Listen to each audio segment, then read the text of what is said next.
IA par jour, lettre 28. Par une IA par jour. Je partis sur une idée et par un prompt renfort nous voilà 3000 en arrivant en mars.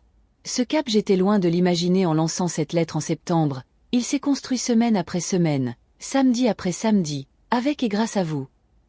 Je suis Bertrand Formet, je partage chaque jour une application d'IA générative sur le site et cette lettre chaque samedi. Bienvenue aux nouvelles et nouveaux arrivés cette semaine. Allez, on hisse la grand voile et on souque ferme, c'est parti pour cette 28e lettre. 57 articles dans la catégorie éco, application éco, sur le site, le 1er en avril 2023, et 3 nouveaux cette semaine. Flamme, Cloudflare Build et Meadow. Ce n'est pas tout à fait un hasard, j'ai beaucoup exploré le vibe coding et le co-développement ces dernières semaines et 2 lectures de la semaine traitent du sujet, l'une côté éducation, l'autre côté entreprise avec Arthur Mensch de Mistral AI sur le éco, replatforming éco. 2 échelles très différentes, mais une même idée qui s'installe. Un peu comme dans les Fab Labs, on expérimente la fabrication de nos propres outils avec les machines à disposition. J'ai généré un nombre certain d'applications pour les tests du site. Vous avez peut-être vu passer voire repasser ma fameuse ferme des multiplications. Pour le site lui-même, la page lecture partagée, elle aide au choix d'outils d'IA, la base de données, mais aussi pour mon usage quotidien. Un agrégateur de fil RSS personnalisé est en cours par exemple. L'accès à des langages quasi inaccessibles pour moi il y a encore peu est assez fascinant. Le seul qu'il semble falloir maîtriser désormais c'est le langage naturel. Mais une fois les premières productions passées, quelque chose manque vite. Comme avec l'imprimante 3D, c'est captivant de voir son idée prendre forme. Mais comme avec l'imprimante 3D j'avais juste l'impression de mettre un fichier dans un logiciel. Mon fichier .stl étant mon idée et mon Cura connecté à mon imprimante le chatbot qui génère et exécute. Comprendre pourquoi ce bouton ne renvoie pas au bon endroit, pourquoi ce menu est à moitié caché, est vite nécessaire. On retrouve le cycliste et le vélo de la semaine dernière. Comprendre comment la machine fonctionne reste la seule façon de décider si et comment l'utiliser. C'est ça l'agentivité, certes déléguée mais en décidant de le faire en conscience. La piste que j'ai explorée est celle que l'on a pu aborder ici plusieurs fois. Contraindre la machine à aider à la compréhension voire même à accompagner l'apprentissage. Cela ne fera pas de moi un développeur mais au moins cela me permettra, et me permet désormais la plupart du temps, de comprendre ce qui se co-construit. C'est même devenu une fenêtre ouverte sur de nouvelles possibilités. J'en parlais cette semaine avec l'un d'entre vous, je suis passé du waouh au ah ouais. Quelques limites s'imposent tout de même vite d'elles-mêmes. La sécurité d'abord. Que contient vraiment ce code généré? J'en comprends les contours, je le fais vérifier dans une autre conversation, par un autre modèle. Je sais malgré tout que je ne maîtrise pas tout ce que je délègue. Mon choix est donc de partager, sur GitHub par exemple, mais de n'utiliser les résultats que sur mes outils. Je produis des preuves de concept pas des produits finis. L'empreinte énergétique ensuite. Ce que je coproduis n'existe pas déjà ailleurs? Si oui, ai-je vraiment besoin de juste changer les boutons d'une page avec une IA générative alors qu'un outil fait déjà exactement ce que je souhaite? Et il y a le temps enfin, défricher, mettre en ordre, définir la méthode, tester, comprendre, recommencer, c'est long. Et c'est peut-être là l'essentiel. La compétence la plus utile n'est pas de générer plus vite, c'est d'apprendre à distinguer le écho, waouh écho, qui ouvre une piste du écho, ah ouais, écho, qui mérite qu'on s'y arrête.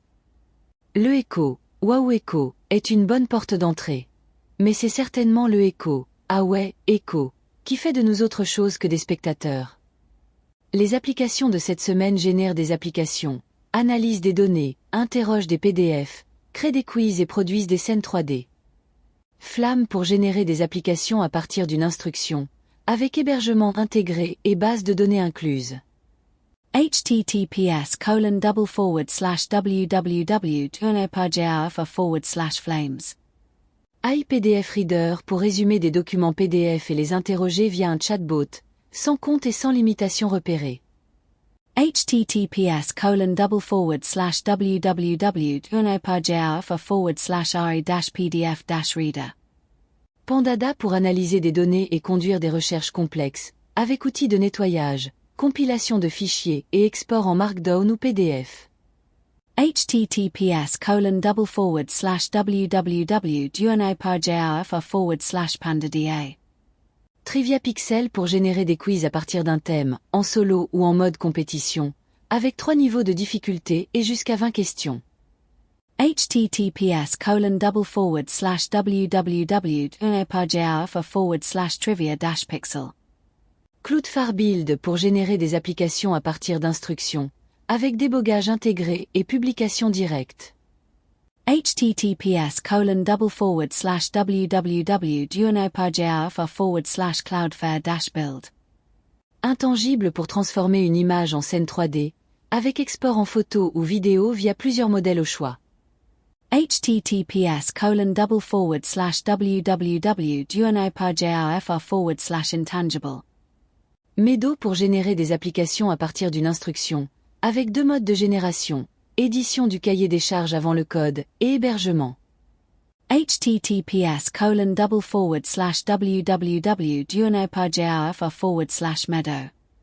On passe aux lectures de la semaine, vous retrouverez dans les parties éco, éducation éco, et éco, IA et travail éco, les 2 articles cités dans le focus. Éthique et société. The Internet's New Favorite Insult, Did I Write That, sur Time, en anglais. Et pourquoi vous allez bientôt répondre AI, DR, à tout le monde, sur Numérama. IA en perspective, glossaire d'éducation populaire, 26 vidéos par le Xara, acteur wallon d'éducation populaire et d'éducation aux médias. Chloe Sondervorst analyse l'étude du Center for Countering Digital Hate, Killer Apps. How mainstream AI chatbots assist users planning violent attacks. Le Conseil de l'intelligence artificielle et du numérique chargé de constituer une commission IA générative et vulnérabilité sur le site du Conseil IA et numérique. Sécurité et désinformation. Faux sites, boules puantes et programmes aseptisés. Comment l'intelligence artificielle parasite la campagne des élections municipales, sur France Info. Technique et infrastructure. Mais d'où vient le nom Nano Banana, sur le blog du modérateur. IA et travail. Arthur Mensch relance le débat. Le replatforming par l'IA va-t-il engloutir le logiciel d'entreprise, sur Silicon. Éducation. Premier chapitre du dossier, les IA génératives en éducation, sur Réseau Canopé, il paraît que j'y ai écrit. Ce professeur du MIT affirme que nous n'en savons pas assez sur l'IA pour l'enseigner, sur KJZZ, en anglais. Grégory Miknik, le vibe coding au service de l'enseignement des SVT, sur le café pédagogique. Intelligence artificielle, nouveau parcours pour les apprenants dans l'enseignement scolaire, sur Pix. Études et recherches. L'intelligence artificielle et la révolution des mathématiques, entre théorème machine et recherche militaire, sur SLAT. Philosophie et réflexion. Va-t-on donner notre langue à l'IA, sur France Culture.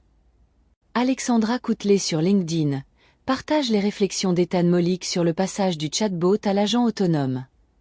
On ne choisit pas toujours la mer qu'on traverse, mais on peut décider comment tenir la barre. Nous sommes bien arrivés à bon port, on jette l'ancre jusqu'à la semaine prochaine. L'occasion de répondre tranquillement au sondage de la semaine.